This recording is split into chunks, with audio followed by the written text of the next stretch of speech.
Hello everyone, I would like to present you the newest version of Retopo Planes 1.5. I have some free garments over here and I will now do the fastest preview of what it can do.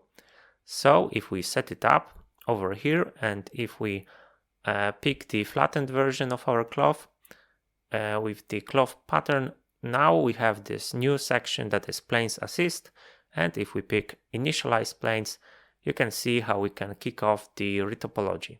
And right now it's not perfect. You can see some of the cuts missing on some of the patterns, but we can easily fix that with the newest autofill feature. And you can see that thanks to it, now our mesh is waterproof. And of course, the topology right now isn't perfect, but we can fix it later on. I will take a closer look into that in the more detailed part of this video. And right now, just in case you are seeing this tool for the first time, just to show you what this tool is all about, it's not only retopology, but you can also transfer all the details, and with them automatically you are transferring the UV map of the original mesh. Alright, and now we are ready to get into details. Let's actually start from the very beginning by setting up the asset library. To do that, we go into Preferences, and in the file paths, we select the directory containing the blend file that you downloaded. And after setting it up, set it up to append method, so it won't be dropped into scene as an instance, and you can use it many times. And now we have all the assets in the place. So now we are ready to follow the usual drill. Let's drop 3D2 patterns into the scene. And let's also drop the Retopo main into the scene, and let's select the source cloth over here. And right now let's go over to the Planes Assist and let's pick the Initialize Planes. Alright, and now I will also split the view in two so I can see both the cloth in 3D and the flattened version with the patterns. Another change is also that the Scale GUI and the Offset 3D cloth are now at the top, so they are more easily available. Also the offset cloth, which previously was named slide cloth, I believe the new name is more consistent. Alright, and now let's take a look at the initialize settings. So we have those two sliders. We have the angle threshold, and you can see it affect how the planes are generated. Let's actually reset it to the starting point. Then there is the corners threshold, which is how far this algorithm will look for these guides from top and from the bottom. And also there is another way to adjust the planes, the one that I am actually using the most, which is we can also adjust them manually. And we do that by going into the edit mode of the plane inside of the Retopo Planes collection. So let's pin the modifier for now, and now you will see that if we duplicate the vertice, each of the solo vertices will now work as guide for the initialize planes. So it will override the corners of those planes. Yeah, like so. And you can also see, yeah, that if we have more than 4 vertices, we'll get this debug. So yeah, we can only have 4 vertices per pattern. And now let's move on to the autofill features. For this, we have these two checkboxes, which is autofill prepass and autofill. The autofill will be looking at the whole cloth and will be look for the places to cut the planes and the patterns where several patterns meet. And the autofill prepass, on the other hand, will only look at the point guides and we'll add those cuts only in the scope of each pattern. So as you can see, point guides are those yellow and green crosses that indicate where the patterns meet, and those yellow crosses indicate places where we are still missing some cuts. So now the cut is added, but you can see over here that there is a point missing, and we can add this one by choosing the autofill. And we can see the result over here. And finally, if we are happy with this result, we have this last option, which is the output generated planes. So you can see what it does. It just creates those planes, first initialize planes, then it cuts to add those cuts with the autofill, prepass and autofill. And now if we want to use it, all we have to do is to duplicate the Retopo mesh. And for the duplicated version, let's output generated planes, apply the modifier, and now replace the original plane with those generated planes. Let's uncheck the Initialize Planes and the autofill, and now you can see we can edit those generated meshes by hand. And finally, just to reiterate, I will create a cut in the torso area of this jacket, and you will see that if I create this cut over here, the autofill prepass actually won't do anything as all of the point guides are covered. But if we use autofill, you'll see that the cuts are created on all of the connected patterns. And now we can go into the adjustment of the edge flow of this mesh, and we do that just by going into the edit mode, and there using all the simple tools of the mesh editing, we can adjust this flow by adding cuts, subdividing this edge, and now we have a much nicer edge flow. We can also use the Retopo Planes feature for mirrored editing. We just do it by extruding a point over the symmetrical pattern. I would recommend that you look over the previous videos about Retopo Planes, where I go over the details of all the main features of this tool. And back to the mesh editing, you can see that we have this indicator over here that wants us to add a cut in this pattern. And in previous versions, we would have to add these cuts by hand in each of the patterns. But right now, we can just use the autofill option. So we just go into the Planes Assist, we choose the autofill, and those cuts are created in all of the connected patterns. And you will see that it is also adjusted in real time. However, for now, this feature takes a bit of computation, so I would recommend using it once you're happy with the base setup of the Retopo Planes. And finally, there is this autofill max iteration setting. It's by default at 5. It is how much in depth it will be looking for the connected patterns. For some very complicated designs, you may need to crank it up, but for most cases, 5 will do the job. And if we were to quickly go through other additions in Retopo Planes 1.5, there is this new debug that is mismatch lines that helps you navigate the Retopo, plus additional ways to preview colors, so you can easily see patterns or separate parts of the cloth. And then in the subdiv reproject section, we have this new separate patterns setting. So how this works is once you're done with the Retopo, you'll see it will create those splits along the borders of the patterns. So if we were to see it in action, I will create a copy of this mesh, and I will create one copy that has all of these borders merged, and the other copy with these borders split using the separate patterns. So if I apply the Retopo Planes modifier, I have those two meshes, and as you can see, if I go into the edit mode, this is a separate part of this mesh. And if I go to the merged version, let's preview where the different patterns are. And now you can see that this part of the mesh is merged. Alright, and that will be it for the example of this jacket.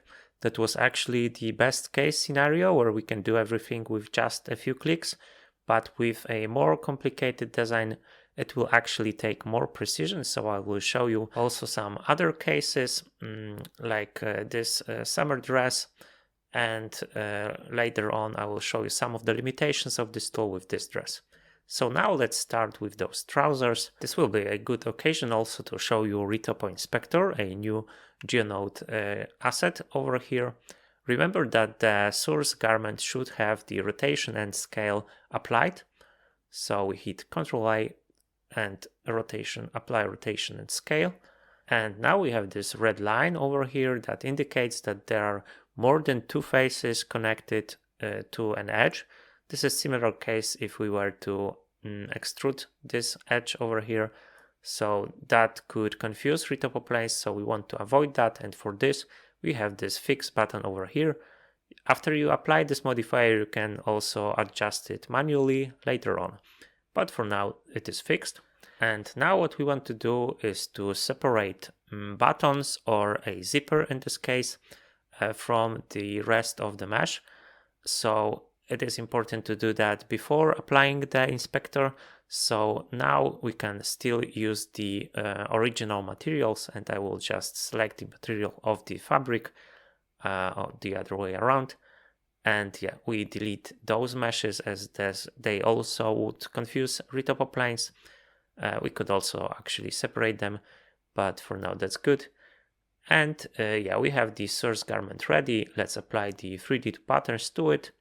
And the usual drill, we drop a Retopo main, pick the source garment, and now we are ready to start with the new Initialize Planes. And let's lower the base density a little bit. Let's split the view. And yeah, once we start with this type of patterns, you will see that there on this part we have those cut-ins in the patterns, those triangle cut-ins over here. And for this part we will have to add those cuts by hand, as the autofill on its own will be confused by this shape. And if we look at the initialized planes, yeah, we can also adjust the starting point. We'll do it manually with the solo vertices. Alright, let's add a couple more points. Now the initial retopo makes more sense. And the next step will be to duplicate this object and to choose output generated planes. We apply the modifier, and now we replace the old plane from the Retopo Planes collection with the new generated planes. Alright, and now we can go into the edit mode and adjust the shape of those planes manually. We can add some cuts to it. And now in the place of those darts, we just need to add triangles. Once we do that, you'll see that we have this debug over here that says that only quads are supported, so we delete those. And now we have a nice clean setup for retopology of this pattern. And you can also see some improvements in the UI colors. Now the point guides will change its color and size once you snap the point of the Retopo plane exactly to the place of the point guide, like in this case. Okay, let's use the mirrored editing for Retopo planes. Once again, we can also tweak the edge flow in this part of the pattern, like so, with the use of knife and subdivide. Alright, and now it's much more clean. We can use the walk navigation to see it from the other side. Alright, and let's move on. So we can see now that we created those points. We have those sibling points on the connected patterns, where the Retopo planes will need to have cuts. We have some point cuts over here where the zipper was, some point guides over here.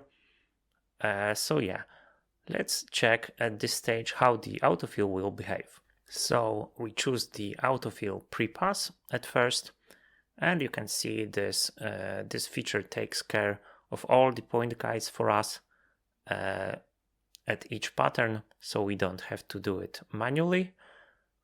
So yeah, it looks fine for now. And now if we go for the autofill, you can see we have the full retopology, and only we have over here a suspicious tiny polyloop that's caused by these two point guides so close to each other where the zipper was. And this part we can actually easily fix manually. We just need to tell the Retopo planes the correct directions for the edge flows. So we will create a cut over here, and this edge where the zipper is, we need to extrude. So we just hit E, and now you will see that once we go for the autofill pre-pass, it will no longer create those unwanted polyloops over here, as we took care of that by hand, and the autofill will work properly. And one more note, there is this purple sphere debug if we only use autofill in the area of point guides. It's Retopo Planes telling us that the autofill is taking care of those point guides, so remember that it might be a good idea to double check those areas if you are getting some unwanted results. And one more issue that we may see over here is with those long patterns, sometimes it may happen that the points won't align perfectly, and in this case one solution would be to crank up the seams merge distance.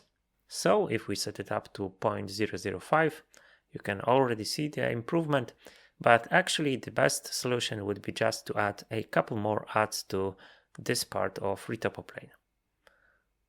So yeah, if we add those over here and one more a little bit higher, and also we want those lines to be horizontal, and now if you use autofill, you will see that those borders are now merged. And using example of these trousers, I will show you one more example of something to be aware of, which is the spiraling loops. And it may happen, especially with those tube-shaped parts of the cloth. So I will misalign now those Retopo planes on purpose, just to show you when this may happen. So now that those cuts are created, let's offset the connected points on the other pattern like so. Let's add one more loop over here and the other one on the other pattern. And now if we use the autofill option, you will see that the Retopo Planes is looking for the edge loop till infinity since they are misaligned. And in this case actually not infinity but just the maximum iteration for the autofill, which is actually 5. So that will be it for this example of trousers. I was able to retopo this cloth in something around 4 minutes without me explaining those extra details, so that's not bad. So for the final part, I will actually leave this summer dress for the separate video. And now let's focus on this long dress. I will use this example to show you how the density of source garment will affect how Retopo Planes works. So if we take a closer look, we can see that this design has a lot of small straps attached to the sleeves. So now let's see how the new features will deal with those. So let's set up our Retopo with 3D2 patterns and Retopo main. And let's use the new Initialize Planes feature after picking, of course, the cloth pattern. So there we go, we can adjust the threshold a little bit. And now if we zoom in and let's also scale down the GUI a little bit, so we can see, yeah, those are those patterns for the straps. So there's a lot of them. And yeah, we have all the planes initialized automatically. And actually, before we start with the autofill, let's tweak those planes a little bit. If you don't mind, I will just fast forward this part since we already covered it. Okay, and now we have the planes initialized. And let's see what happens if we use the autofill prepass. So yeah, we have some unwanted merging of some of the geometry, and all of that is because we are lacking the definition in the source garment. So what we can do is just grab the high-res version of this cloth. Let's apply 3D2 pattern to it, and let's swap the cloth pattern to the high-res version. And now you can see that all the autofill polyloops are in place. So in general, I would recommend using the higher res version of cloths for the source garment. Okay, and let's take a next step, and now let's see what happens if we use autofill. And also with this complicated design and so many point guides close to each other, it is once again a bit confused. So what I will do now is to create a duplicate, and with autofill prepass on, I will output the generated planes.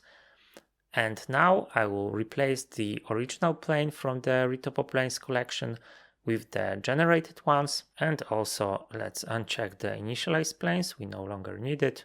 So what I will do now is to investigate some of the patterns Let's make the snapping distance a little bit lower. And now let's look for the areas that may be causing some trouble. Like over here, we can see that some of the polygons are generated outside of the pattern. So let's bring it back in. So let's also bring down the base density, so this tool is a little bit faster. And now, once again, we can use the mirrored editing. And there is a mismatch over here, so let's snap it back in. All right, and once we are done with this pattern, we have a similar case over here. So once again, one more edge loop. And like we did before, we can also beautify the edge flow also a little bit using knife and using subdivide. And once again, once we are done, we can also use mirrored editing once again for the symmetrical pattern. Let's check this pattern. This one actually looks okay. And yeah, this one may be causing some trouble. As you can see, a lot of red dots on the top. And now I believe if we just space those points generated with the autofill prepass, we will have some more breathing space and the final result will be better. So yeah, just make sure that we align it with the point guide like so. Let's space those edges a little bit more. All right, and now once again, let's use the mirrored editing. So let's delete this part. Let's extrude the vertex. And yeah, I believe now we are done. And yeah, let's see the final result. If we use the autofill prepass right now and the autofill, yes, it is done. Works well. No longer a warning over there. However, you can see that this design overall is so intricate and there are so many patterns connected that yeah, we have a very dense edge flow, which is not ideal. However, it will do the job for the subdiv and reproject. So let's see all the details transferred to the new topology. So let's see the final result and all looks good. Yeah, only if we look close up, yeah, there is something going on, yeah, in this problematic area. So once again, let's go into the edit mode and let's quickly add more loops to this place and let's space the polygons also. And now that we have those tweaked, we can go back, add those subdivs. Let's hide the debug. And you can see right now that those artifacts are no longer there. Alright, and because this video is already pretty lengthy, I think it will make more sense for me to upload this retopo of this summer dress as a separate video. I will show you there how to go from triangles to this nice quad topology. But for now, that's it. That's Retopo Planes 1.5. I believe those new features were very much needed and now this tool is much faster, so I hope it will help boosting your creativity. You can get it from Blender Market or Gumroad. And by the way, it's also high time for me to start Discord server, so the link to that will be in the description of this video. Thank you for watching.